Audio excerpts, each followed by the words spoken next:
హెచ్చరిక, దైవజనుని హెచ్చరిక. గలతీయులకు రాసిన పత్రిక 3వ అధ్యాయము 28వ వచనం కూడా చదువుతున్నాను వినండి. ఇందులో యూదుడని, గ్రీసు దేశస్థుడని, దాసుడని, స్వతంత్రుడని లేదు, పురుషుడని స్త్రీ అని లేదు, యేసు క్రీస్తునందు మీరందరూ ఏకముగా ఉన్నారు. పురుషుడైనా స్త్రీ అయినా, యూదుడైనా గ్రీకు దేశస్థుడైనా, చదువుకున్నోడైనా చదువు రానోడైనా, అధికారి అయినా అనధికారి అయినా, ధనవంతుడైనా దరిద్రుడైనా, అందరి యొక్క ఆధ్యాత్మిక స్థితి ఒకే రీతిగా ఉండాలి. మేము పెద్ద ఉద్యోగం చేస్తున్నామండి, మనసాక్షిని కాపాడుకోలేమంటాం కుదరదు. ప్రతి ఒక్కడిని దేవుడు క్రీస్తు తనలాగా ఉండాలని ఆశపడుతున్నాడు. ఎందుకంటే ఈ బోధలు యేసు ప్రభుని నమ్ముకోమంటారని, నమ్ముకున్నాం కదా అంటారు. మరి నమ్ముకున్నాక ఇంకెందుకు? ఎందుకండి ఎందుకు? ప్రభువుని నమ్ముకుంటమే భక్తి కాదు, బాప్తిసం పొందడమే అయిపోలేదు. మనం క్రీస్తు సారూప్యంలోనికి మలచబడాలి. మనలో ఉన్న పాతాదాము స్వభావము, పితృపారంపర్యమైన వ్యర్థ ప్రవర్తన నుండి పరిపూర్ణమైన విడుదల పొందాలి. ఒకేసారంటండి దేవుడు మన పాపాలను కనుక మనకు చూపిస్తే, మన దౌర్భాగ్యపు స్థితిని మనకు బయలుపరిస్తే, మనం గుండె పగిలి చచ్చిపోతామట తట్టుకోలేక. ఇంత పరమ దుర్మార్గున్నా నేను, ఇంత దుష్టురాలనా నేను అని నిన్ను నీవే క్షమించలేనంతగా వేదన పడవలసి వస్తుంది. అందుకే మన పాపాల్లో సగం పాపాలు ఆయన మర్చిపోయాడంట. ఏం చేశాడండి ఆయన? వదిలేసేసాడు పోనీలే అని. కానీ పాపం మనం ఒప్పుకోకపోతే, మనం సరిచేసుకోకపోతే, మన పాపం మనల్ని పట్టుకుంటుంది. ఒప్పుకున్న పాపం క్షమించబడింది, ఒప్పుకొనని పాపం తీర్పుకు సిద్ధపడుతుంది. మనం ప్రతిసారి దేవుని వాక్యం వింటున్నప్పుడు మన జీవితంలో ఉన్న ఏంటంటే ఫిజియోథెరపీ చేస్తారు ఇవాళ యాక్సిడెంట్లు అయిన వాళ్ళకి, చేతులు కాళ్ళు ఇరిగిన వాళ్ళకి. ఎందుకు రోజు ఒక నెల రోజులు 3 నెలలు ఫిజియోథెరపీ అంటారు? ఎందుకు? ఒకే రోజు పట్టక నిరిచేయచ్చు కదా. ఆ బెండ్ అయిన దాన్ని రోజు సాపు చేస్తే అప్పుడు పని చేస్తుంది. అలాగే యేసు ప్రభు మనల్ని సాపు చేసి, ఈ విషయంలో సరిలేవు, ఈ బలహీనత నీలో ఉంది, ఈ విషయంలో నీ హృదయం సరిచేసుకో, నీ ప్రవర్తన ఈ విషయంలో మార్చుకో, నన్ను చూడు, నాలా ఉండు, నాలా సహనం కలిగి ఉండు, నాలా ప్రేమను కలిగి ఉండు అని క్రీస్తు మనస్సును అర్థం చేసుకోవడానికి మనం మందిరాలకు, దేవుని సన్నిధికి మరల వెళ్ళాలి. దేవుని వాక్యం మరల వినాలి. ఒక డాక్టర్ అవ్వాలంటే 5 సంవత్సరాలు చదువుతున్నారు, 1 సంవత్సరం అవసరం అంటున్నారు.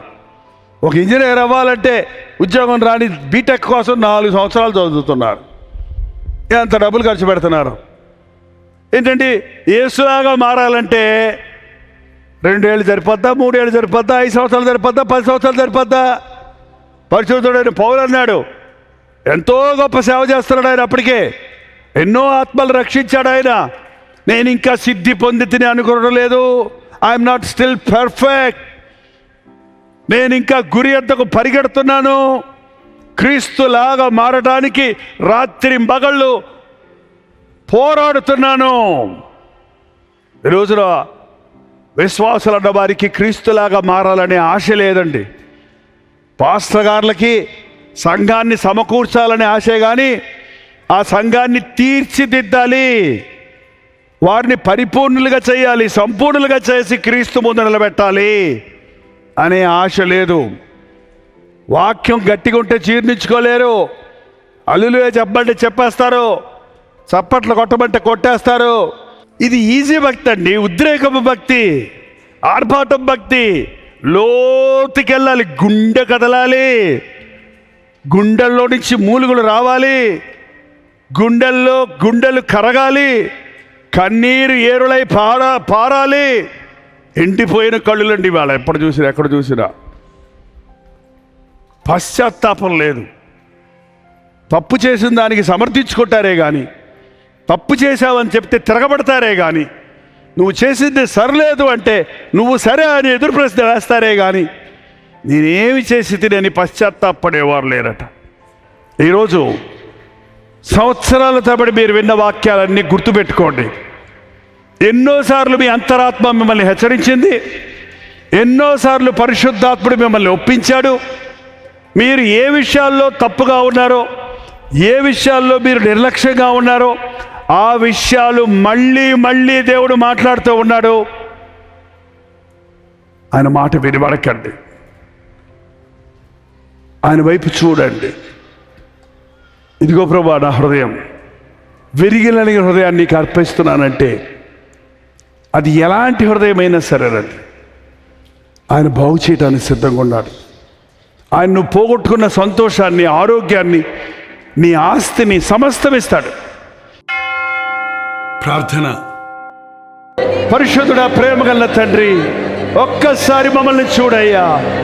నీ ఆత్మను మా మీద కుమ్మరించి మా బాధల నుండి విడుదలే కాక మాకు మనశ్శాంతి కలిగినట్లుగా, రక్షణ పొందినట్లుగా మెత్తని హృదయం దయచేయము నాయన.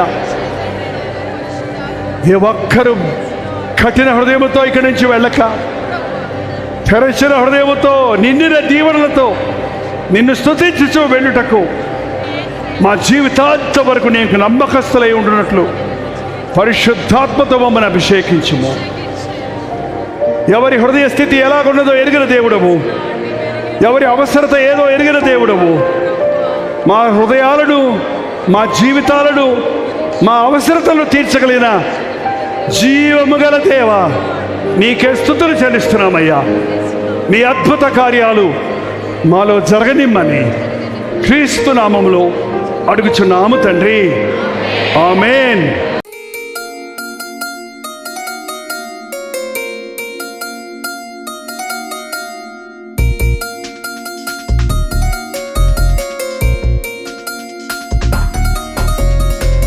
హల్లెలూయా, దేవుడికి స్తోత్రం.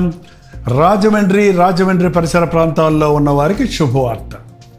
చాలా కాలమైంది రాజమండ్రి రారా అని మీరు అనేకులు అడుగుతున్నందున, రాజమండ్రి చుట్టుపక్కల ప్రాంతాల్లో ఉన్న మీకందరికీ అనుకూలంగా ఉంటున్నందున, ప్రభుత్వమైతే సెప్టెంబర్ 16వ తారీఖు 1 డే గెట్ టుగెదర్ను మీ కొరకు రాజమండ్రిలో సూర్య గార్డెన్స్లో ఏర్పాటు చేస్తున్నాం. రండి. ముఖాముఖిగా మిమ్మల్ని చూడడానికి, వ్యక్తిగతంగా మీకోసం ప్రార్థన చేయడానికి కూడా అవకాశం కలుగజేయండి. దేవుని వాక్యాన్ని ధ్యానిద్దాం, ఆయన్ని ఆరాధిద్దాం, ఆధ్యాత్మికంగా దీవించబడదాం. మధ్యాహ్నం 2 గంటల నుంచి 6 గంటల వరకు, 6 గంటల నుంచి 10 గంటల వరకు 2 సెషన్స్ ఉంటాయి. మీరు 2 సెషన్లో ఉండగలిగితే చాలా సంతోషం. లేక ఏది మీకు అనుకూలమో ఆ సెషన్కు హాజరై ఆధ్యాత్మికంగా ఉజ్జీవించబడండి. చిరునామా గమనించండి. Surya gardens function hall, Jawaharlal Nehru road, Rajahmundry.